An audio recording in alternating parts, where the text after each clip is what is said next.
Halo, assalamualaikum Sobat CP dimanapun Anda berada. Lagi-lagi masih bersama Arya Sena. Kali ini gue gak single ya. Karena malam ini gue ditemani oleh seorang sahabat yang kemarin sudah menceritakan pengalamannya di Gunung Ciremai. Pada kesempatan kali ini beliau akan mencoba menceritakan kisahnya di saat melakukan operasi SAR. Ketika itu gue di Aceh, sedangkan beliau di Pulau Nias. Oke. Kita dengerin dulu kisah beliau. Nanti sebelum pada akhirnya kita akan saling berbagi cerita tentang pengalaman kita masing-masing di daerah bencana. Oke, nggak usah lama-lama lagi, langsung aja kita mulai. Gimana? Oke, alhamdulillah, Bang Ria siap. Kita lanjut lagi. Lanjut deh. Ya kita duet maut sama kardus bukan kaleng-kaleng. Iya. Oke, pas kejadian gempa dahsyat di Aceh dan Nias itu kan, kebetulan posisinya saya tuh lagi pendidikan dasar tuh kan. Jadi semua senior tuh udah banyak yang berangkat tuh ke Aceh gitu kan. Nah, tinggallah yang mengurus panitia-panitia yang di pendidikan dasar gitu kan. Saya kan dari siswa tuh. Lumayan tuh sebulan full. Nah, begitu selesai pendidikan dasar kan rehat sebulan. Selesai Januari 2005, 30 Januari selesai. Nah, rehat sebulan. Nah, jadi Februari, nah awal April baru tuh kita dikumpulin lagi. Karena pengurus organisasi dapat informasi bahwa Aceh sudah penuh dengan relawan, gitu kan.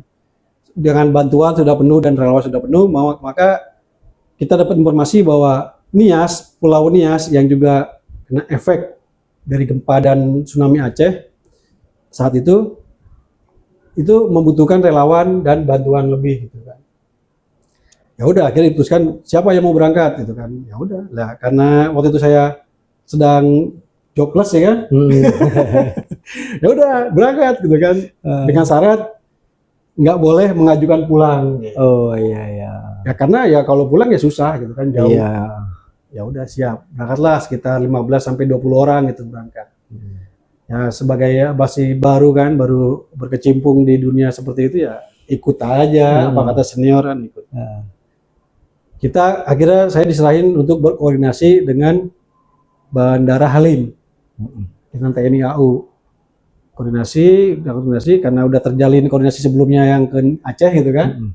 Saya tinggal ngelanjutin bahwa kita akan berangkat ikut Hercules untuk ke Nias gitu kan. Ternyata untuk penerbangan Hercules itu cuma sampai ke yang ujung Pulau Sumatera Utara, di Sumatera Utara itu Mentawai. Padang Sidempuan. Oh, Padang Sidempuan. Nah, dia turun di Padang Sidempuan tuh. Ada bandara memang di situ. Nah, saya karena muatan kita untuk ke Nias itu banyak obat-obatan karena informasinya tim medisnya kurang, karena kita berangkat bersama tim medis seperti itu kan. Nah, kita sebagai tim dorong logistiknya, obat-obatan, logistik, makanan, pakaian kita di situ. Tapi kita fokus ke obat-obatan dan makanan. Nah, itu udah penuh dengan Hercules itu udah penuh sama kita itu kan. Udah penuh sama barang. Sedangkan kita pasukan ada sekitar 20 orang gak jadi ikut Hercules. Jadi itu barang aja dan pengawalan paling 4 orang. 5 orang yang ikut di Hercules gitu. Nah, mereka berangkat pakai Hercules, udah penuh. Nah, sebelum berangkat ada tim medis dari Medical Emergency Rescue, Mercy. Dia nggak dapet seat untuk Hercules karena udah penuh gitu. Akhirnya coba aja katanya, ngomong ke Akang itu katanya. Lah, saya ditunjuk gitu kan. Kang bisa nggak untuk dokter 2 orang dia bilang gitu kan. Iya. Karena kita cuma 2 dia bilang dari Mercy. Ketuanya waktu itu kan. Dokter Rias Rijal tuh. Kita bilang ya, kita aja udah mengalah gitu kan. Iya. Kita aja udah mengalah, ini cuma barang aja yang masuk. Terus jadi gimana ya? Akhirnya saya koordinasi lagi kan sama yang lebih ini. Ya udah kasih 1 mah. 2 gimana? Ya 1 kalau mau ikut gitu kan. Iya. Ya udah akhirnya 1 tuh masuk. Kita lobby lagi ke TNI, akhirnya bisa 1 masuk. Akhirnya ya udah komplit lah, ada dokter tambahan gitu kan yang gabung dari Mercy itu. Nah, berikutnya ya berangkat tuh yang tim Hercules. kita tunggu sampai berangkat. Akhirnya kita berangkat dengan komersil kan. Pesawat komersil. Dengan pesawat komersil waktu itu, dengan pesawat komersil sampai ke Medan ya kan. Sampai ke Medan, dari Medan kita nyambung dengan travel waktu itu kan. Ya pokoknya masalah pendanaan atau apa yang saat itu terjadi, saya sebagai pelaku Nggak tahu terima beres saja gitu ya. nggak tahu menolak ya. Ya, pokoknya ini ada anggaran sekian berangkat. Gitu. Udah berangkat. Nah, tapi dengan pertanggungjawaban berapa rupiah kepake buat apa gitu kan. Ya, kita catat tuh semua keperluan, semua yang udah terpakai. Udah sampai Padang Sidempuan, kita merapat di sana. Udah ditunggu dengan KRI. Dengan KRI kan, entah lupa tuh KRI apa waktu itu namanya tuh. Kita udah ditunggu, kita konfirmasi ke ternyata Hercules sudah berangkat duluan, udah sampai ke Nias gitu kan, si barang-barangnya udah lanjut ke Nias. Ya udah kita lanjut dengan KRI, kita inventaris, kita didata siapa aja yang mau ikut KRI, dari Padang Sidempuan itu langsung berangkat. Langsung tuh berangkat itu dari sore kita standby di atas, berangkatnya malam gitu kan. Berangkatnya entah jam berapa, saya lupa waktu itu. Nah nyampainya itu pagi, agak lama itu. Ya saya pikir emang kecepatannya agak pelan kali ya karena ini kan, karena takut tsunami lagi atau gimana, pelan gitu jalannya. Sampai pagi, gitu nyampe pagi, itu di dalam KRI itu ya karena situasi darurat gitu kan, kita yang penting kita punya tempat buat istirahat. Iya. Gitu kan. Kita nyari sendiri tuh KRI. Akhirnya kita nemu tuh tempat karena itu penuh dengan barang kan KRI. Iya. Barang bantuan. Personil sedikit, cuman dari tentara sama dari kita aja. Untuk personil yang lain udah nggak ada. Begitu kita masuk gitu, kita cari sendiri tuh tempat buat tidur. Ya udah ternyata kita dapat tempat di tempat senjata itu kan. Ya. Yang kalau buat perangnya gitu kan. Iya, penyimpanan amunisi. Dia kan di atas itu kan yang buat tembakan langsung tuh. Oh iya. Itu kan ditutupin plastik biar nggak karat atau gimana, dia rapi itu kan. Wah ini mah sini aja terlindung kan, ada tutupnya. bumpernya ya kan, tutupannya. Udah kita di situ tuh numpuk tuh, 15 orang, 20 orang numpuk situ. Udah yang lain pokoknya barang-barang dilapiin, ditumpuk, diikat satu, pokoknya dirapiin biar nggak kemana-mana. Udah kita di situ tidur tuh aman tuh, nggak kena angin apa aman lah pokoknya, alhamdulillah. Nyampe tuh ceritanya nyampe bandara, nyampe pelabuhan Nias. Pelabuhan Gunung Sitoli kan, di Gunung Sitoli itu kita nyampe. Tuh pagi, kebetulan saya turun duluan tuh. Udah siap semua rapi, pada pakai aerial, semua kita turun duluan. Saya turun duluan tuh, paling pertama tuh turun. Begitu tangga tangga KRI turun, saya turun. Ternyata di bawah udah ditungguin tuh Kang. Sama nahkodanya. Dengan berpakaian lengkap. Iya. TNI AL kan. Wah, kaget kan saya dijegat. Jegat langsung kasih hormat. Saya hormat banget ya kan. Masih belekan ya kan dari bangun tidur. Wah, udah langsung tuh. Mau nggak mau harus ambil sikap sempurna kan. Iya. Hormat, terus dia minta maaf, dia bilang, maaf Kang, saya dapat informasi dari Jakarta bahwa ada pasukan yang mau gabung sama pasukan saya, dia bilang gitu kan, ada relawan yang mau gabung pasukan saya di kapal saya bilang. Saya cari-cari semalam, dari sore saya cari-cari nggak ketemu gitu kan, udah saya siapin kamar katanya gitu kan, saya nggak enak sama yang nelpon, dia bilang gitu kan. Oh ya udah kok aman Pak, kita udah tidur. Emang tidur di mana sih semuanya, dia bilang gitu kan. Itu Pak di tempat senjata, dia bilang yang di atas. Waduh, itu pantas saya cari-cari kemana-mana nggak ketemu, dia bilang gitu. Terus jadi gimana? Ya nggak apa-apa Pak, aman, tenang aja, saya bilang gitu. Kalau mau lebih jelasnya ngomong sama senior saya, ada tuh senior yang paling senior tuh. Gitu udah Pak, aman, tenang aja, nggak bakal masalah, dia bilang gitu. Nah dia kayaknya takut tuh kan, takut masalah gitu. Iya. Karena ternyata yang nelponnya dari Mabes ya kan. Di Mabes TNI AL, karena ada yang mau gabung gitu, ada yang mau numpang kapal kamu, dia bilang tolong diatur-atur gitu kan. Iya. Jakarta nelpon kan dia gitu kan. Mabes lagi. Iya lah. Kita mah nggak tahu, terus nanti kita nyampe aja Pak gitu kan. Aman Pak gitu. Oh ya udah makasih gitu. Udah tuh turun semua tuh kita tuh. Jemput sama teman-teman yang udah duluan yang bawa obat kemarin itu kan. Iya. Dijemput. Udah nyampe lah. Ternyata kita dapat base camp tuh ada rumah yang udah ditinggal sama pemiliknya. Rumah udah tinggal pemiliknya, posisinya rumahnya sebenarnya strategis, nggak jauh dari kota gitu kan, nggak jauh kemana-mana gitu, tapi nggak terlalu ramai tempatnya. Dan pinggirnya itu ada sungai. Nah sungainya itu jernih kan. Tapi sayangnya karena udah habis gempa itu jadi banyak sampah. Akhirnya kita rapiin sungainya jadi bersih. Rumahnya dia juga kita rapiin walaupun banyak retak-retak, tapi masih kita anggap layak untuk standby. Dan yang punyanya itu Bang Martin. Pakai aja rumah saya dia bilang. Nggak usah sewa-sewa dia bilang gitu kan. Pakai aja nggak apa-apa. Dia bilang, oh ya udah kita pakai. Baru duduk belum sejam gitu kan, baru setengah jam kurang, nyender, goyang gitu kan, iya. Disambut dengan goyang. Iya. Teman-teman yang udah 2 hari gitu kan selau ya kan, iya. 2 hari 3 hari selau dia. Nah kita yang baru datang kabur keluar, iya. Bawa guling, ada yang baru mau tidur bawa guling, ada yang mau mandi. Iya. Nah begitu kita keluar, ngelihat kabel antar tiang itu goyang dahsyat tuh, kenceng banget. Udah kita ya baca doa aja kan, semoga camp kita gak rubuh gitu kan. Iya. Alhamdulillahnya gak rubuh, masih bertahan lah sampai terakhir kita operasi di sana tuh di Nias. Udah begitu kita udah setting lokasi camp, kita rapihin, dapatnya kita buat nyaman, kita bikin daftar piket ya kan. Siapa di dapur, nanti pokoknya udah kita atur lah senyaman mungkin.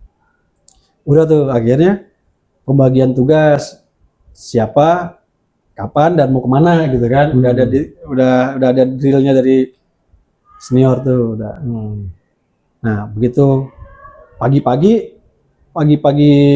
kan kita datang pagi tuh. Begitu siangnya kita keliling tuh, kita laporan ke balai kota, bukan balai kota sih, apa sih dekat aula kabupaten ya kan, kan dekat kabupaten tuh Gunung Sitoli tuh. Kita lapor karena udah banyak ada beberapa relawan di sana kan. Kita laporan, begitu kita laporan dari mana, terus berapa orang gitu kan, terus campnya di mana, udah tuh kita tulis. Kita laporan terus ya udah kalau bisa nanti sore ikut briefing gitu bilang kan, briefing sore di lokasinya dikasih tahu di aula. Ya udah kita ikut.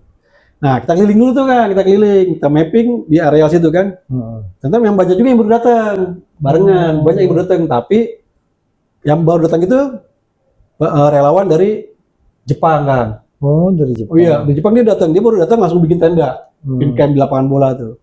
Dan tendanya keren lah, dia pakai tenda, dia bikin tenda rumah sakit kan, emang medisnya. Dia bikin tenda rumah sakit yang tiup, yang pakai balon itu. Iya. Jadi pakai pompa listrik kan. Langsung cepet banget. Dia berdiri. Wah kita nggak punya nih kayak gini ya kan. Begitu disekat sama dia dan pasang AC. Wah asik lah pokoknya di rumah sakit. Iya.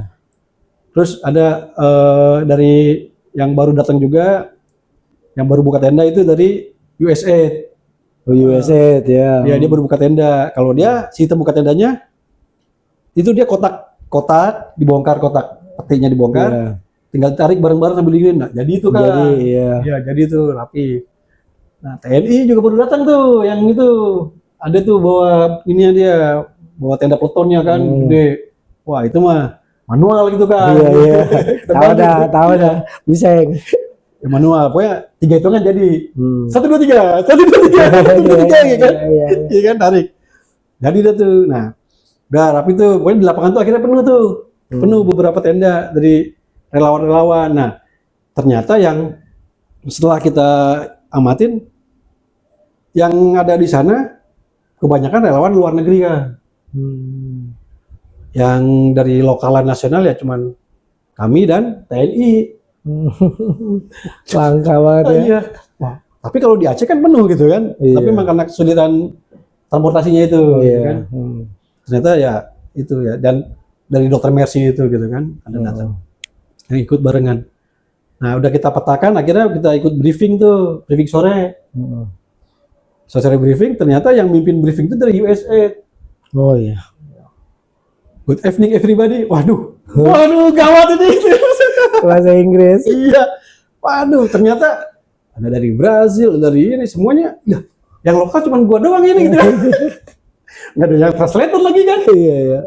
Wah, untungnya sih ya ngerti lah dikit-dikit ya Iya. kan. Cuman ya bahasa-bahasa ininya kan, bahasa gaulnya. Heeh. Kalau mereka berbicara tentang apa yang udah mereka lakukan dan di mana Mm-mm. dan berapa orang dan siapa aja yang ngikut. Jadi berapa ini kan. Ya udah begitu saya berdua tuh sama senior ngikut. Senior nanya, "Ya, lu ngerti? Ngerti kan? Ya udah besok-besok lu aja ngikut." Lu aja ikut briefing tiap hari, briefing pagi, briefing sore. Nah kan gue mau jalan-jalan, mau keliling Jakarta gitu kan niatnya.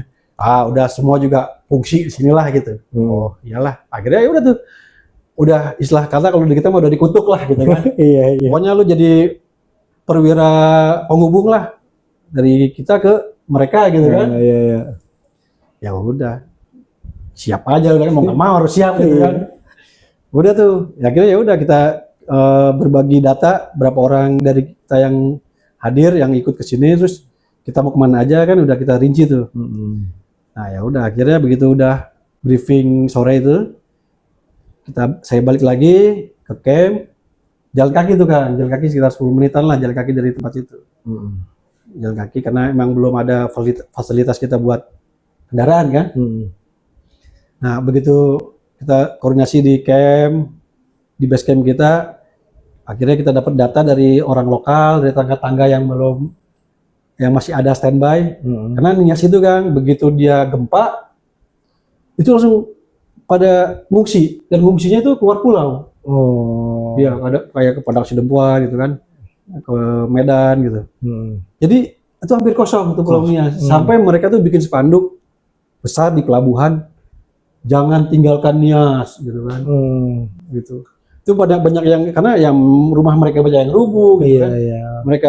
Mereka pikir kalau tinggal di di situ susah bantuan gitu kan. Awal-awal akhirnya banyak yang keluar. Waktu itu ada KM Kelut lah yang bolak-balik tuh KM Kelut gitu kan.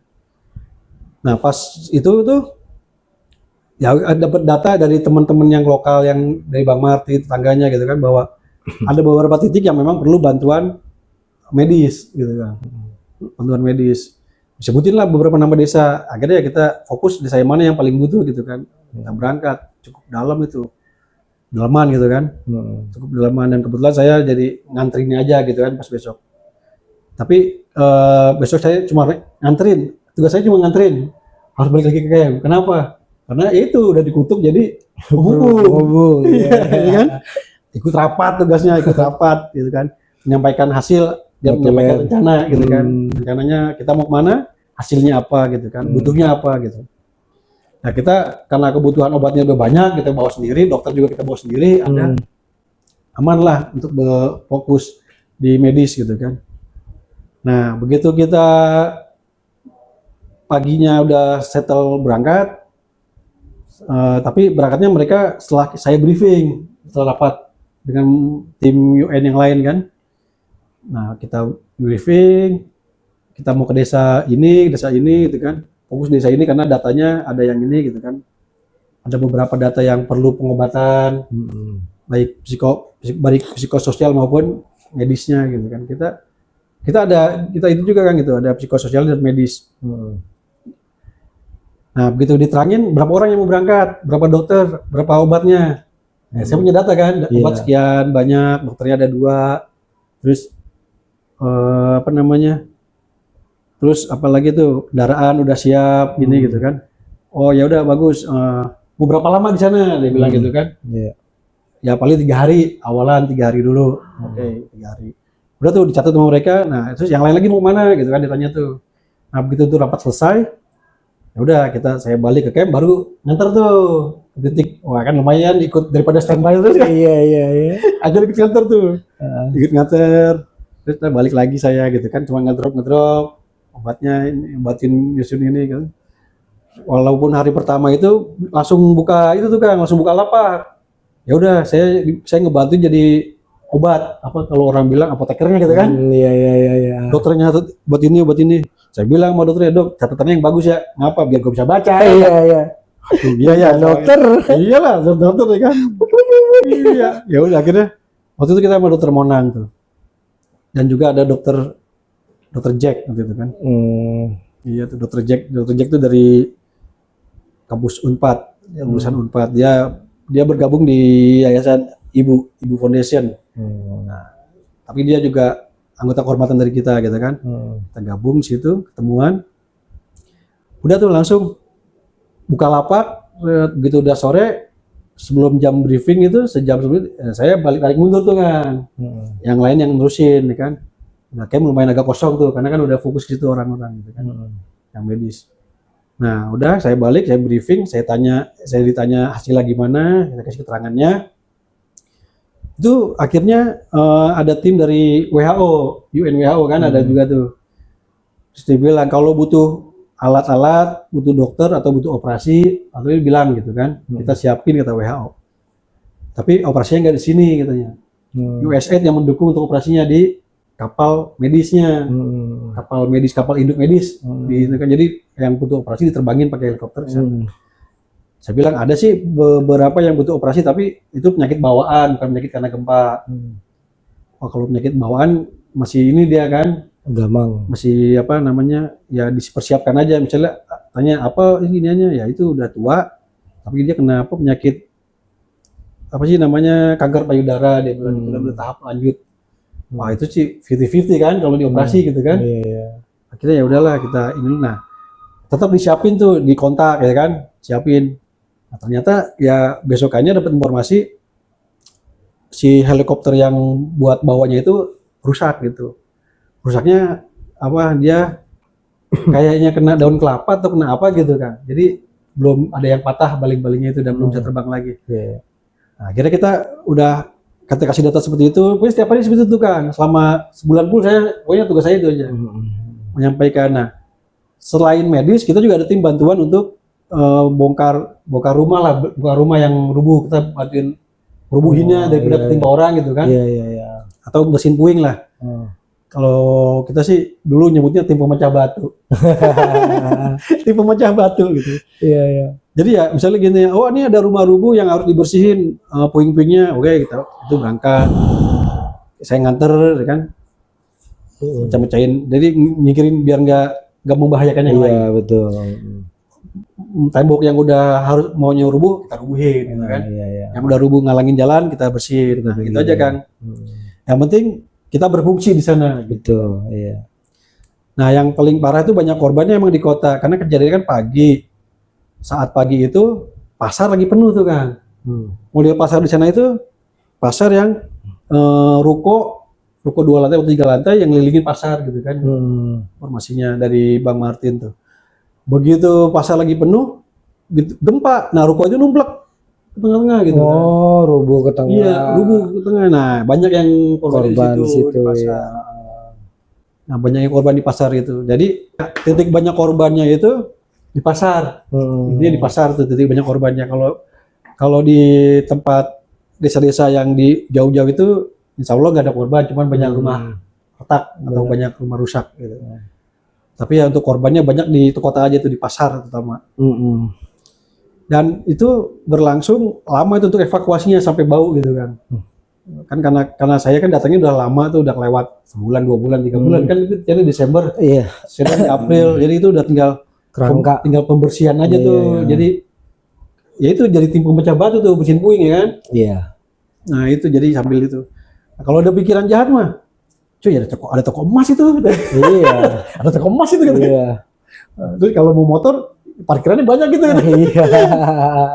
Aduh, ya kan. Tapi mau dibawa kemana, cuma muter-muter situ doang ya kan. Nah itu gitu. Akhirnya kita ngadain pendataan tuh, karena si tim UN dari WHO sama dari IOM gitu kan, mereka kesulitan untuk personil yang buat keliling data desa-desa gitu kan. Jadi data desa-desa itu datanya apa yang diperlukan oleh mereka itu, bahwa ada berapa rumah rusak, ada berapa populasi, populasinya wanita berapa, terus dari anak-anak berapa, dewasa pria berapa, dewasa wanita berapa. Itu data komplit itu mereka belum punya. Karena ya mungkin keterbatasan data dari dinas ya kan. Nah mereka mau yang real saat itu gitu kan, yang ada di lokasi-lokasi sekarang, karena kan udah banyak yang kosong tuh, udah banyak yang keluar dari Nias, dari Gunung Sitoli. Nah udah gitu akhirnya kita bentuklah dari beberapa tim ini, dari beberapa orang yang kita bawa ini untuk sebagai tim pendata, ya kan? Yang disponsori nama IOM, International Organization of Migration, kan, organisasi pengungsi internasional, sama WHO. Ya akhirnya kamu perlu apa gitu kan? Kita siapkan. Nah akhirnya kita bilang kita butuh transportasi, ya kan? Kita butuh GPS sama kamera. Karena kita bawa GPS tapi nggak sebanyak untuk pembagian tim gitu kan. Kita bawa GPS cuma 2 atau 3 gitu. Tapi kita bagi tim sampai satu tim kan 2 motor.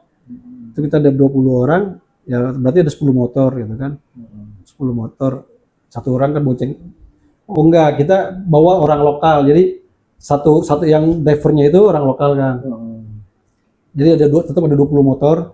Dan itu butuh masing-masing satu motor kan, 2 motor untuk satu tim tuh, jadinya 4 orang. Nah itu butuh 1 GPS, berarti kan butuh 10 GPS, 10 kamera. Akhirnya disupport tuh sama WHO, sama IOM. Untuk dana sewa motornya kerjasama IOM yang nyiapin lah untuk motornya. Akhirnya ya udah kita siapin.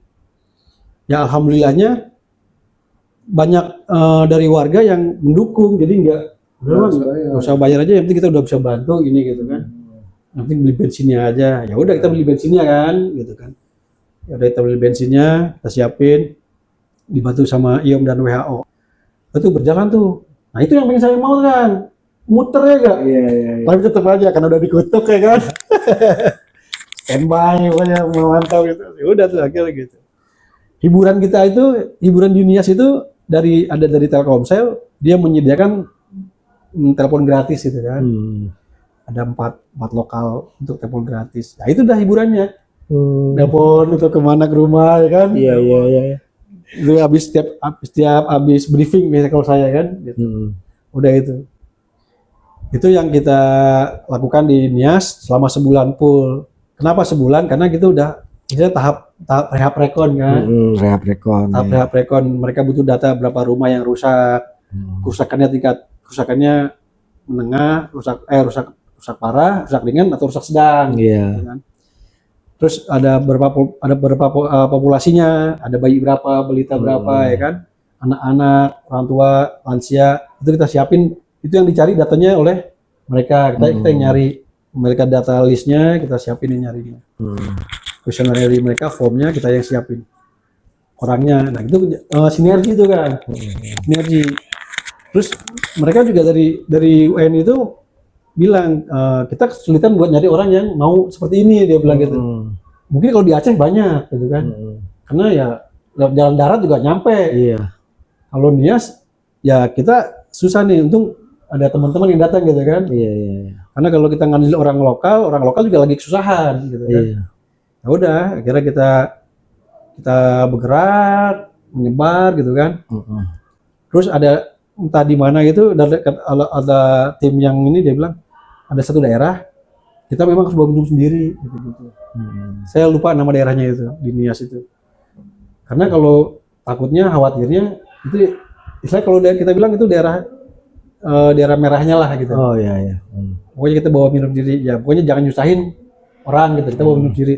Standar lah, kita nggak boleh nyusahin orang yang sedang kesusahan. Nah, kita bawa minum sendiri, kita bawa makan sendiri, pokoknya hari itu kalau bisa dilakukan bolak-balik. Kalau nggak bisa cari tempat yang representatif untuk nginap. Udah tuh akhirnya ya ada teman-teman yang berusaha untuk tetap bolak-balik, ya kan? Nyampe berapa orang, terus ada beberapa yang menginap, misalnya nyari tempat lokal, nyari yang mendukung untuk bisa diinepin. Besok bergerak lagi muter tuh kan keliling Nias, Pulau Nias itu kita data semua. Berapa desa, berapa ini. Saya tinggal laporannya kan. Udah ini gitu kan. Nah, saya begitu udah tinggal sedikit, udah pada berangkat kan. Di depan camp kan tuh santai tuh. Ada kebun ubi. Jadi ada mata air tuh kan, di sungai itu ada mata air yang memang buat kita gitu kan. Kita ambil. Nah, saya santai tuh, saya buka hemok ya kan di pohon di tengah kebun ubi kan. Lagi santai tahu udah marah-marah kan, pakai bahasa Sunda kan, saya nggak ngerti kenapa nih orang marah-marah kan pakai bahasa lokalnya. Untung temen yang lokal ada bilang, bang jangan situ bang. Mengapa? Itu kebun ubi berharga. Kita nggak tahu. Dia marah karena itu tempat yang paling berharga, dia bilang, yang saat ini dia punya, gitu, buat ubi. Kenapa? Karena itu ubi buat makan babi. Gitu. Oh iya, kita lepas tuh heboh kan. Kita minta maaf, karena kita nggak tahu ya kan. Kita pikir itu liar aja, ubi liar kan, rumah semak. Kita minta maaf, tetangga camp, gitu kan. Oh ya nggak apa-apa, karena kalian belum tahu, dia bilang gitu. Ya udah, akhirnya karena kita udah tahu, kita nggak santai-santai itu lagi. Itu tempat tempat yang lain kan. Posisinya pas banget depan camp, kita pikir semak ya kan. Iya. Karena pakai ternyata daun ubi lebih berharga saat itu kan. Buat makan babi deh. Iya bener. Ya memang babinya emang kemana-mana sih. Kalau di kita mah kayak ayam kemana-mana ya kan. Kalau di sana emang babi kemana-mana gitu, dia bebas gitu. Berkeliaran gitu kan. Babi hitam gitu kan. Iya. Ya udah kita pokoknya setiap per 3 hari sekali kita ngecek itu yang namanya aliran air itu kan, mata air itu. Karena kadang-kadang ada yang mampet, ada daun ini kan. Ya udah begitu itu ngecek. Nah, ada satu kejadian di camp kita keracunan kan. Tongkol. Itu keracunan tongkol itu. Jadi ini chefnya beli ikan tongkol gitu kan. Belinya tuh sore ya kan. Ya kita pikir mau dimasak buat malam. Nggak dikasih pendingin dulu, nggak dimasukin kulkas, nggak dimasukin freezer, taruh aja udah di samping dapur, di samping kompor ya kan. Ya, cuek aja, masih diplastikin tuh, 2 plastik gitu kan. Begitu pagi masak tuh jatuhnya tongkol balado ya kan. Makanlah kita sebelum berangkat, itu udah posisinya udah laporan semua udah selesai tuh, pendataan selesai, kita cuma tinggal, yaitu tim pemecah batu aja tuh. Tinggal kerja lanjutan, kerja terakhir itu tim memecah batu, tim bersih puing gitu kan. Udah begitu lagi pada makan selesai, setengah jam kemudian pada tepal tuh, maksudnya kata mereka tuh yang merasakan kepalanya tuh kayak dia mukulin pakai palu gitu kan, jeduk gitu. Kalau saya sih alhamdulillah saya nggak berasa. Akhirnya untung ada dokter Jack masih itu kan, Jack ini kau nih anak-anak nih kena. Ya udah kasih obat tuh, nggak tahu obatnya apa tuh Jack kasih masing-masing diminumin tuh Jack satu-satu. Akhirnya si Jack juga ngerasa, iya nih gue juga ngerasa, dia minum juga tuh ya kan. Dokter juga keracunan kan, satu camp ya kan. Benar aja nih, Jack lu nggak apa-apa? Ya nggak tahu, gue nggak apa-apa gitu kan. Ya udah berarti bagus lu. Emang lu makan nggak tadi? Ya makan nambah gitu kan. Tapi nggak apa-apa. Udah tuh, ternyata mereka kan pagi tuh, habis langsung tuh setengah jam setelah makan. Kalau saya pas Isya baru berasanya. Buset, lama bener. Yang lain udah sembuh. Baru kita berasa. Dia ada obatnya nggak? Udah habis ya. Astagfirullah, udah habis semuanya, udah pada makan 20 orang gila kita. Aduh ya Allah, apaan lagi nih obatnya? Ya udah yang ada aja tuh apa tuh, ada Panadol, ada Paramek, minum aja dah. Paracetamol apa minum aja dah. Ya udah. Habis itu obatnya. Tengkleng bang, tengkleng. Jeduk. Ini ajep ini kelima nih. Akhirnya buat tidur kan, udah bisa tuh, habis sholat udah tidur aja kan. Ya untungnya tuh pas lagi briefing, itu belum berasa emang gitu kan. Briefing di sana pagi. Pas abisnya itu udah berasa tuh, waduh ini. Pantesan lu pada KO dari pagi itu. Gua KO-nya sekarang gitu ya. 12 jam ya lumayan ya jaraknya. Iya tuh, ya mungkin ya karena kita makannya banyak, maksudnya banyak alternatif, jadi nggak cuma ikannya doang, sayur yang kita makan gitu kan. Jadi banyak, nggak satu jenis makanan lah ya. Terus pas lagi kita briefing juga kan ada makanan juga, briefing pagi ada makanan gitu kan, briefing ada makanan gitu. Udahlah gitu, udah tuh berasa itu kayak gitu. Akhirnya evaluasi kan, kalau mau tongkol langsung dimasak gitu, pokoknya jangan disimpan tuh tongkol itu. Langsung ya, kalau enggak taruh di freezer ya. Kejadian kan, udah tuh akhirnya ya udah itu aja tuh kejadian kita di Nias. Oh iya, ada satu lagi. Teman kan biasa dia bawa Land Rover kan kalau di bencana. Ini dia bawa Unimog. Kan lumayan tinggi tuh. Terus Unimog. Dia lupa, dia pilih Land Rover, dia turun jauh kan ke aspal tuh. Oh, gedebu. Dia patah tangannya kan gitu kan. Ya Allah, dia gede banget Unimog ya. Unimog tuh. Udah kayak Panzer dia, wah. Iya, nah, udah gitu kan. Itu kejadiannya itu. Nah, kejadian lagi, itu teman dari Rakata itu kan. Nah, kejadian lagi ada dari Rakata juga kayaknya dia bawa bantuan dari Surabaya pakai pesawat, pakai kapal kayu dari Surabaya kan, adalah seminggu lah bawa pakai kapal tuh. Begitu udah masuk Nias, mau masuk Gunung Sitoli, tapi dia lewat arah mana gitu, dia ini apa namanya kegesek karang, perahu kayunya tuh. Karam. Iya, hasil akhir karam. Itu jadi kegesek, si perahu kayunya kegesek ya kayak Titanic lah gitu kan. Masuk ke celah karang, dia kegesek, akhirnya kebuka, air masuk semua, udah karam. Ada Itu korban tuh Bang? korban, untuk korban jiwa enggak, karena akhirnya bisa sempat selamat biar apa ke darat ya kan, karena udah karang kan, mereka bisa ke darat. Nah akhirnya si teman-teman ini yang awal barang ini, dia punya ada bawa apa telepon satelit kan, kontak ke kita. Woi, gua terdampar, dia bilang gitu di sini, koordinat sekian gitu kan, nama daerahnya ini. Nah, udah dijemput lah tuh sama temen kan, sama tim kita dijemput. Dia begitu udah dijemput, dia udah tenang, dia cerita, iya bantuan yang buat di sini, istilahnya yang buat rehab rekon ya kan, semen, berapa sak, kayu, berapa ini gitu kan, motor buat operasional gitu kan, sama beberapa makanan gitu kan, udah tuh selesai gitu kan, tenggelam dimakan laut.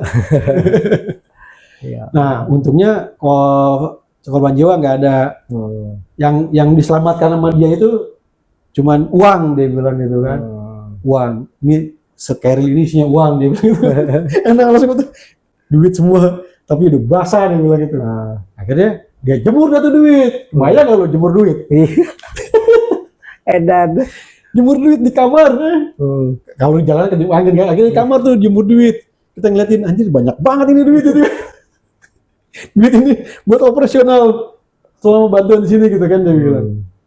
Buat rehab rekod tuh, ini tukang apa macam-macam lah gitu. Udah tuh dijemur aja tuh duit banyak banget. Jemur dah. Akhirnya udah tuh udah kering. Tumbuk lagi, masukin carrier lagi, kayak udah kering ya kan.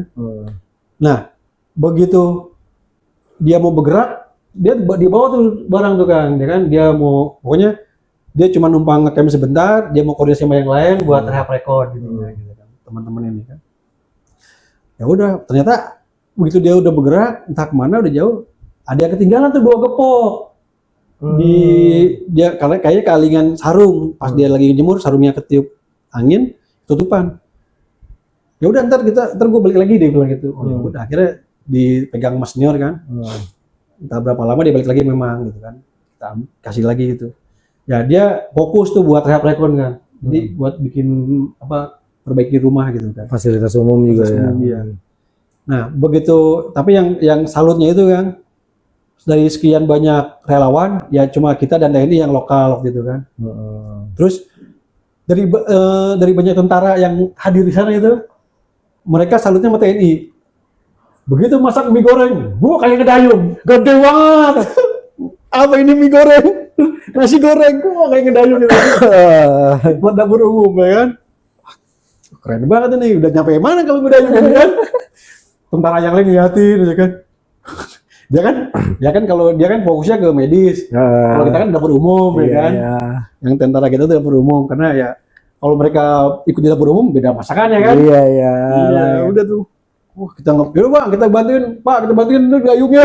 Kita bantuin dayung gitu kan.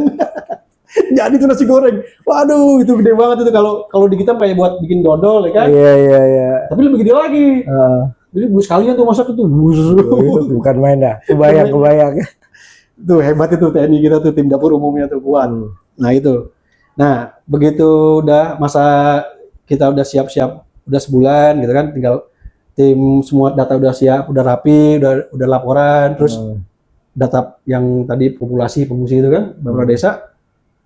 Terus tim pemecah batu juga udah rapi ya kan. Udah selesai, akhirnya kita agak santai, kita ngumpul lah tuh, kalau kita bilang di warkop lah kan, warkop pinggir pantai tuh, ngumpul, ngobrol gitu kan. Itu ngumpulnya dari berbagai negara tuh kan. Dari Aljazair ada ini pilot kan, pilot helikopter. Makanya dia cerita tuh yang masalah kapal helikopter rusak, jadi nggak bisa ngangkut pasien yang kita ajukan. Nah, itu pilot dari USA, ada yang dari Amerikanya, sama yang dari Aljazairnya. Gitu. Kita ngobrol semua tawa-tawa. Nah, saya karena teman-teman yang lain jauh gitu kan, karena ya keterbatasan komunikasi waktu itu kita juga, ya saya sih nekat aja kan, karena udah ngobrol-ngobrol aja.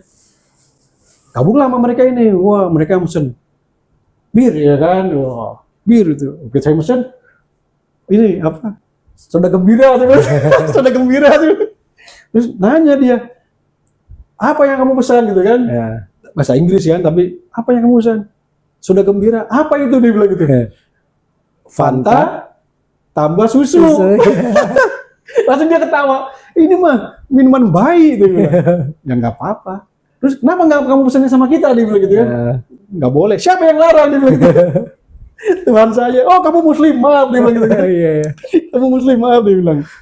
Tapi ini teman saya juga muslim dari Aljazair, dia bilang gitu. Tapi dia minum alkohol, dia bilang gitu kan. Langsung dia bilang yang Aljazair, iya dia muslim yang baik, saya muslim yang jahat. Lu jangan banyak omong, gitu lah saya yang bilang Amerikanya. Udah jangan banyak omong, katanya. Bisa dah. Udah jangan banyak omong, udah kita minum aja. Kita ketawa-tawa aja, temen lihat ketawa aja dia. Aduh. Udah tuh minum sudah gembira tuh. Nah terus ya udah teman-teman juga pada santai gitu kan, cerita masing-masing. Ya udah baik kita, dia cerita bahwa kayaknya dia kejatuhan pelepah pas lagi muter baru mau naik gitu helikopter, kejatuhan pelepah kelapa. Jadi ya ada goyang kali ya. beberapa kerusakan tuh iniannya kan, jadi belum dipakai lagi itu helikopternya. Ya seperti itu sih Kang untuk pengalaman di Niasnya, sampai kita cari data, cari tahu tentang informasi KM Kelut nih. KM Kelut kapan lagi? Ternyata begitu udah dapat informasinya, kita siap buat packing gitu kan. Pas 30 hari kita di situ, sebulan kita naik KM Kelut. Balik lagi ke itu, kalau itu langsung Jakarta itu kan KM Kelut. Mampir ke Padang gitu kan. Itu. Nah, itu kejadian di KM Kelut ya itu lebih ini lagi tuh. Lebih lucu lagi itu. Iya. Kalau kisah pribadinya ada yang sedikit nyangkut sebenarnya waktu itu kan. Jadi kita kan sering komunikasi medis dengan beberapa perawat di rumah sakitnya Gunung Sitoli kan. Ya adalah yang nyangkut berapa orang gitu kan. Adalah yang deket gitu kan. Iya, ngerti lah orang lapangan ya. Begitu pas mau berpisah di pelabuhan Gunung Sitoli kan, dia nelpon tuh, bang kapal lu udah jalan belum deh, bilang gitu kan. Tapi kita udah di kapal. Oh iya kelihatan, dia bilang ya kelihatan kan kapalnya. Ya udah aku mau ke sana, ya kita udah di atas gitu kan. Ya udah ini aku mau nganter pesanan abang. Emang aku pesen apa? Katanya minta gunting kuku, dia bilang gitu kan. Wah kuku kita panjang kan. Iya. Oh ya udah gitu. Akhirnya kapalnya udah bunyi tuh kan, kalau berangkat kan klaksonnya tuh ya. Oh udah bunyi deh tuh kan 3 kali tuh. Dia buru-buru naik motor tuh, nyamperin. Nah itu mah udah kayak film India udah kayak film India tuh di pelabuhan tuh. Begitu dia datang, si tangga kapal udah mau naik. Terus kata teman-teman ada nyegat, Pak jangan dinaikin dulu, kata kan. Teman saya mau turun nih, mau temu jalan langsung. Nah, saya turun tuh karena saya yang mesen kan. Mana gunting kukunya buat, nah tapi dikasih gunting kukunya. Terus ini cewek bilang, bang saya boleh ikut nggak? Saya boleh naik nggak? Kalau lu naik lu ke bawah ke Jakarta ya kan? Dia diam aja kan. Ya udahlah, nggak jadi gitu kan. Wah yang di atas rame tuh, semua udah ngeliatin kan. Udah ngeliatin, yang di pelabuhan udah ngeliatin. Wah rame dah, pokoknya yang di atas bilang cium apa-apaan tuh ini kan. Anak-anak ketawa aja kan. Udahlah cuma minta ini aja, makasih ya. Ya pokoknya dia ngobrol, kita perpisahan. Udah tuh naik lagi, saya nggak naik tuh kan, tapi tangganya yang naik, saya diam aja di ujung gitu kan, tangganya yang naik pelan-pelan kan dinaikin. Tahu saya ya. Udah tuh dia sambil ya segitunya kan, sedihnya kan kita udah sebulan interaksi kan, teman-teman juga yang lain sebulan interaksi, dia sedih ya udah akhirnya ya mau nggak mau lah, berpisah di pelabuhan ya, nggak ada lagunya, pokoknya rame tuh. Nah begitu udah itu, udah tuh kata anak-anak, wah jadi lu selama ini jadi briefing kayak gini. Lah bukan begitu, efek samping gitu mah. Iya. Efek samping ya, emang sih cuma di situ aja, sesaat aja kan lokalan. Betul. Nggak lanjut. Ternyata dia yang lanjutin. Balik lagi. Iya teman saya tuh. Aduh, akhirnya jadi tuh lanjut sampai sekarang. Panjang, alhamdulillah gitu kan. Iya. Nah itulah ada istilahnya berkahnya. Nggak jadi cuma jadi mainan gitu, enggak. Jadi cuma serius lanjut gitu. Alhamdulillah gitu. Ya teman-teman menyangkanya sama saya gitu kan, ternyata sama teman yang lain gitu. Iya. Ya kita mah nggak ini, kita mah serius. Kalau relawan ya udah relawan, kalau efek samping ya kita nggak mau panjang gitu. Efek samping ya udah situ aja cukup. Sebulan, saya 3 bulan bang. Iya. Lebih panjang lagi efek samping saya. Itu kan 3 bulan dari awal kan. Iya. Nah, kalau kita kan dari udah selesai gitu.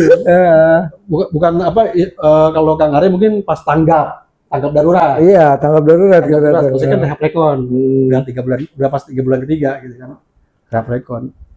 Nah, itu jadi karena dapat informasi Aceh penuh dengan relawan dan bantuan.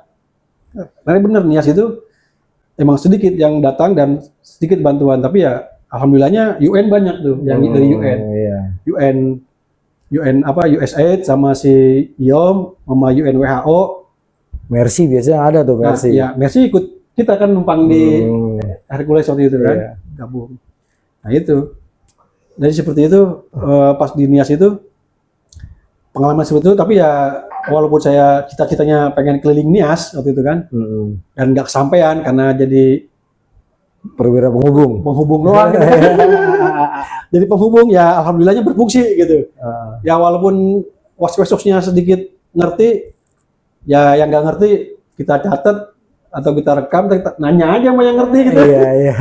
Karena setiap organisasi UN itu ada staf lokalnya kan. Ada staf lokalnya. Dari IOM itu ada, waktu itu saya sama Mbak Sonya, dari WHO itu sama dokter siapa waktu itu yang support kita itu waktu itu, GPS. Jadi mereka tuh karena staf lokalnya nggak bisa dapat untuk orang-orang lokal yang buat kelilingnya. Jadi untungnya kita datang dan kita bisa kolaborasi lah gitu, bisa sinergi. Kita datang buat berfungsi untuk sebagai tim kelilingnya, tim surveyornya lah istilahnya, surveyor pendataan. Iya. Dan sama tim pemecah batu dan juga tim medis. Jadi ada tiga kerjaan yang kita kerjakan untuk relawan di Nias itu kan. Dan alhamdulillahnya ya kita datang sehat dan pulang sehat, selamat dan utuh. Utuh ya. Itu aja kita harapin kan gitu. Iya. Nah pas sampai Jakarta kan kita 3 hari di laut. Sampai Jakarta karena kelamaan di laut jet lag ya kan. Jet lag, jalan goyang, dijemput teman-teman masih goyang. Lu ngapain lu goyang-goyang? Iya gitu. Jet lag itu namanya kan gitu kan. Iya, ngalamin sih jet lag juga. Iya 3 hari di laut. Nah udah gitu ya untungnya begitu kan, kalau biasalah kita udah dibekelin sekian rupiah, sekian obat gitu kan, sekian personil, tinggal laporan kan. Bikin laporan, kita belum bubar di tempat, kita bikin laporan, kita kasih ke pengurus, ya alhamdulillah nggak ada hambatan untuk laporan.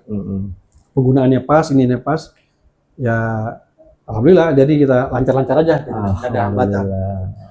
Ya cuman itu aja penyakitnya, yaitu keracunan itu aja. Keracunan tongkol, aduh. Ya alhamdulillah. Oke, mantep bang.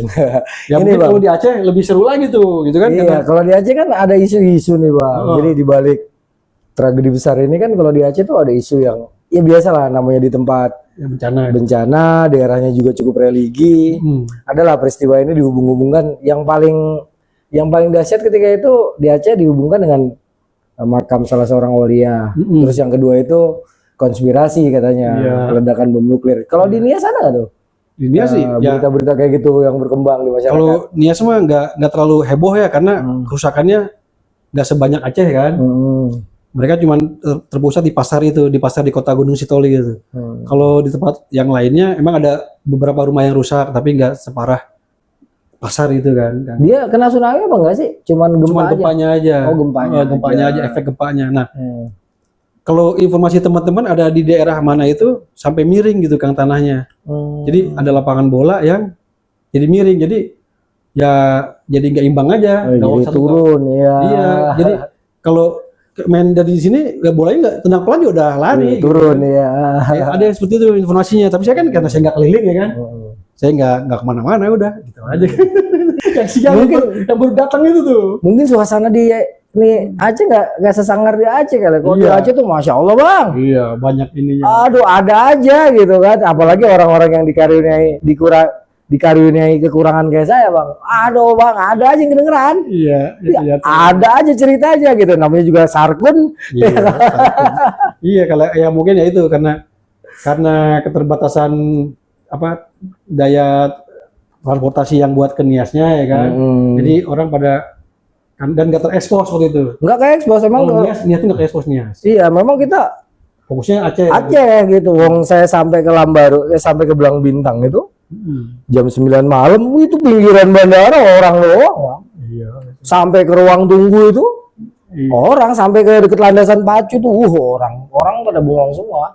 Iya. Lampu cuma di situ doang bang, cuman ada di Bandara. bandara. Selebihnya gelap gulita.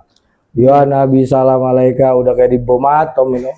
Masuk Aceh. Iya, kalau Nias itu masih daya dukungnya masih ada untuk apa namanya listrik, masih fungsi lah. Ya cuman itu jadi karena ketakutan, karena mereka tahu penduduk lokalnya tahu untuk apa Aceh kayak apa gitu kan. Jadi takut akan ada tsunami susulan. Akhirnya banyak yang mengungsi keluar daerah, keluar Nias. Makanya sampai bikin spanduk jangan tinggalkan Nias. Wah, saya pikir kenapa nih jangan ada gede banget spanduk jangan tinggalkan Nias gitu kan. Ternyata ya itu kejadian banyak yang keluar Nias itu. Iya. Jadi Pulau Nias sendiri kosong. Kalau kita datang jadi ya kita fokus sama yang data lokal, data itu aja jadinya yang masih ada di situ. Saya juga keliling di Aceh tuh bang. Di Aceh itu kan lam pase, lam penurut, lam permai, segala macam lam dingin. Alhamdulillahnya mobile saya memang di sana tuh mobile. Iya, ya itu yang cita-cita kan saya enaknya mobile tuh tim lapangan tuh. Karena kan kita punya motor kendaraan. Iya. Nah itu kalau kita kan namanya tugas lapangan pengennya keliling gitu kan. Tapi begitu kita udah ditugaskan ditunjuk atau dikutuk untuk udah lu standby sini tanggung jawab selesaikan kan gitu. Iya. Gitu. Susah kalau udah penugasan nih udah dikutuk. Kalau dikutuk kayak gitu kan. Ini masih ada lagi ya nih Bang Dodi nih? Ya sepertinya itu aja sih. Nah ada kejadian lagi nih di kapal di KM Kelut tuh. Begitu kita kan biasa tuh menikmati sunrise, sunset, ya kan? Kita buka namanya apa? Pelbet. Yang harusnya pelbet buat 1 orang, ya kan? Atau 2 orang masih aman. Dipakai duduk 8 orang, kan? Pelbet 8 orang. Remuk itu pelbet. Hancur. Gabruk aja. Mana harus bertanggung jawab ini bikin BAP ini. Udahlah, udah kejadian ya kan? Ya udah bikin laporan. Kenapa ini rusak ya kan? Dudukin rame-rame. Ya udah terima omelan kan, terima sanksi aja, siap salah ya kan? Udah. Itu kan yang terakhir Bang Dodi. Ada nggak cerita-cerita? Ya ini kan channel berbau-bau mistis sedikit. Ada nggak? Iya. Ya semistis-mistinya itu informasinya sih kalau bukan saya ya, teman-teman yang Bang Martin terutama. Kalau di pasar itu yang banyak korban itu yang rame. Terkadang ada penampakan secara suara sih biasanya suara. Kalau mereka bilang ada suara. Makanya kalau Bang Martin bilang kalau udah maghrib jangan ke pasar. Ke arah pasar dia, jangan ke arah pasar gitu, jangan. Ya ketemu maghrib juga tuh udah di rumah udah di. Kenapa? Karena di sebelah kita tuh ada kuburan gitu kan. Gak jauh dari kuburan ya, kuburan TPU kan. Iya. Tapi ya bagi kita sih udah nggak serem lah gitu kan. Iya, kalau kuburan mah biasalah. Ada inilah gitu kan. Itulah dipakai sama teman-teman tuh dipakai buat kontemplasi tuh kalau kuburan tuh. Jadi begitu udah selesai tugas, udah jam 4 nongkrong di kuburan. Ngapain? Ya ini aja apa namanya? Merenung di kuburan. Dengan ya begitulah, kita mau bercanda juga sama teman-teman yang sama warga cuma sedikit tinggal ya kan. Ya udah akhirnya kita tetap kita kasih edukasi teman-teman sama warga selama karena keterbatasan bahasa waktu itu kan. Sama orang-orang yang udah tua tuh untuk bahasa Indonesia agak susah yang udah tua-tua karena yang standby itu banyak yang tua-tua. itu kejadian ada yang meninggal di 2 rumah dari samping kiri camp tuh ada yang meninggal. Kan kalau samping kanan kita kali itu sebenarnya. Nah, kita sepakat nih karena udah ada yang meninggal, lu jangan berisik, ada yang meninggal gitu kan. Tapi dia berisik. Kita gue tahu, oh iya adatnya mereka nyanyi kan. Iya. Oh ya udah kita nyanyi gitu. Kita nyanyi apa ya? Ya mereka sebenarnya doa itu bang. Hiburan Iya. Ya, kalau kita buat hiburan kan mereka nyanyi apa kita nyanyi pales. Jadi kita nyanyi pales lagi. Sama yang gak seberisik. Subhanallah. Iya gitu. Seperti itu kejadiannya gitu kan. Jadi ya banyak lah intinya kalau kita udah mau jadi relawan ya udah berangkat dengan integritas gitu kan. Betul. Integritas harus tinggi. Jangan sampai ya godaan banyak, apalagi kalau Bang Martin kan ngajak, ayo Bang kita ke pasar, ngapain? Nyari emas. Kagak lu. Apa nyari emas di pasar? Totalitas integritas perlu banget itu. Iya. Gitu nah. Ya kayak gitu nah, begitu. Ya untungnya Bang Martin sebagai penghubung ke warga-warga yang lain kan bahwa ini kita datang buat ngebantu, tolong ikut dibantu ya. Terutama masalah motor tadi kan. Memang ada beberapa yang kan gue juga butuh duit. Oh ya udah kalau memang butuh duit ya berapa kan gitu kan. Tetap kita karena kita nggak mau nyusahin juga. Emang udah dianggarin. Dan kebetulan yang selain kita punya anggaran sendiri juga ada backup dari UN ya kan, dari WHO, dari UNIOM gitu kan. Sama UNHCR apa banyak yang mendukung kalau kita melakukan perbuatan baik di sana. Betul gitu. Ya. Ya udah akhirnya kita data lu mau disewa berapa per hari sama sekalian ngedrive sama nyupirin ya kan sekalian berapa gitu. Karena kita nggak menyusahin juga gitu kan mereka bantu kita keliling ya kan. Iya betul. Seperti itu kan. Ya itu tapi ya kaget aja masalah daun ubi itu. Diusir. Jangan injak-injak. Kalau bahasa Jakarta kan. Iya. Oh, jangan injak kebun gua gitu kan. Lah kita pikir semak ya kan. Iya, katanya berharga. Harga itu buat makan babi katanya. Aduh, ya sorry. Maaf. Sama Mas juga kalau di Aceh kita mau itu wah. Iya. Berserakan. Ya kan itu dapat ada berita-berita buruknya gitu kan. Iya. Cuma ya itu integritas kita. Iya. Sebagai kan kita sukarelawan ya tenaga kemanusiaan masa di sana kita nggak memiliki hati nurani gitu kan. Ya subhanallah. Ya itu teman-teman tadi ya.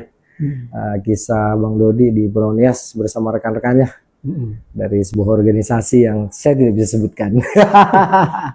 Yang bukan kaleng-kaleng, kardus. Bang Dodi itu selalu begitu slogannya. Bang Dodi ini kenal nama Bang Jaja ya, cari aja. Jadi ada kemiripan ya dengan pengalaman gue di Aceh, cuman ada perbedaan tahap ya. Kalau gue tahap tanggap. Kalau Bang Dodi ini tahap rekon udah ya. Jadi memang ada perbedaan pergerakan di lapangan ya. Di mana waktu itu fokus kita pencarian korban. Pencarian korban ya, bukan untuk rekonstruksi, bukan untuk pendataan. Nggak ada sama sekali itu Bang. Iya. Nggak ada. Tugas kita hanya search, rescue jenazah. Nah, terus orang-orang yang masih hidup kita evakuasi, kita taruh di lokasi-lokasi yang memang disediakan. Yang aman. Kalau memang butuh penanganan secara mental nanti kita akan dibimbing oleh USAID. Tapi kalau kita memang memiliki dasarnya, misal kita pernah kuliah di komunikasi, pernah belajar psikologi, itu biasanya enggak ya cuma dikasih arahan-arahan aja. Kebetulan kita juga waktu itu masih secara aktif ada di sebuah organisasi ya lancar tuh Bang. Iya. Ya, alhamdulillah. Dan intinya semuanya tuh selalu meninggalkan kesan. Termasuk Bang Dodi tadi hampir sama saya. Efek sampingnya. Efek samping. Tapi saya sampai detik ini ada sedikit trauma Bang Dodi. Oh gitu. Saya terkadang nyumbang ke cicak bisa muntah. Oh gitu. Ya karena ketika saya terbayang ada 2-3 sosok lah yang bikin saya muntah. Anda itu kebayang aja. Langsung muntah saya. Seperti traumatis yang nggak akan pernah bisa hilang seumur hidup saya. Ya, makanya perlu diobatin itu. Iya. Saya obatin. Makanya kalau yang nggak ngerti. Misalnya saya nyumbang ke cicak muntah atau apa ngomong saya enaknya gitu kan ya lalu cicak dong gitu aja ya dalam hati gua lo ngomong enak lu ngangkat 4.000 mayat kuatnya lah anjing. Iya itu. Nah kebetulan tuh setelah itu kan berawal dari Aceh itu kan akan ada beruntun gempa-gempa daerah lain tuh. Iya Padang nanti Padang, Jogja iya. Nah itu tsunami Pangandaran ya kan. Nah itu jadi angkatan saya itu emang angkatan bencana jatuhnya. Angkatan gempa. Bencana. Iya, nggak cuma gempa kan? Iya, bencana. Angkatan bencana. Jadi ya kita digemblengnya di situ untuk masalah penanganan bencana sampai kita akhirnya mengadakan pelatihan untuk Mitigasi. mitigasi bencananya secara nasional. Iya, iya. Itu kan kemungkinan. Alhamdulillah. Oke rekan-rekan, tadi sebuah kisah yang menarik ya. Ya itulah. Jadi buat teman-teman nih. Ada pesan-pesan kan nih, Bang Dodi buat teman-teman nih yang mau jadi relawan kayak gimana? Ya seperti biasa, siapkan diri, siapkan mental, fisik, intelijensia. Tetap 3 hal itu ya. Itu yang utama. Dan integritas yang tinggi. Integritas, itu. Jangan merubah. Jangan tergoda. Jangan tergoda karena memang di medan bencana itu banyak sekali hal-hal yang kalau memang mau kita salah gunakan tuh luar biasa. Banyak. Gitu. Oke. Godaan-godaan ada aja itu dari. Ada aja mulai dari perempuan, lokalan, harta benda, dan lain-lain. Intinya kalau misalnya rekan-rekan tertarik ya untuk menjadi relawan, seandainya nauzubillah minzalik, jangan ada deh kita.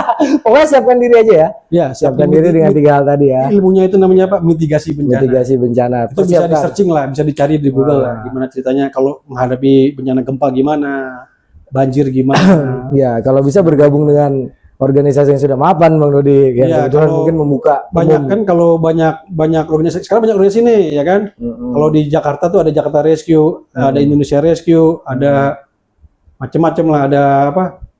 Yayasan Survival Indonesia, macam-macam lembaga yang bisa menyalurkan sukarelawan ke daerah bencana secara langsung. Ya, termasuk Jakarta Rescue, Bang. Iya, gitu. Saya anggota soalnya. Iya, betul.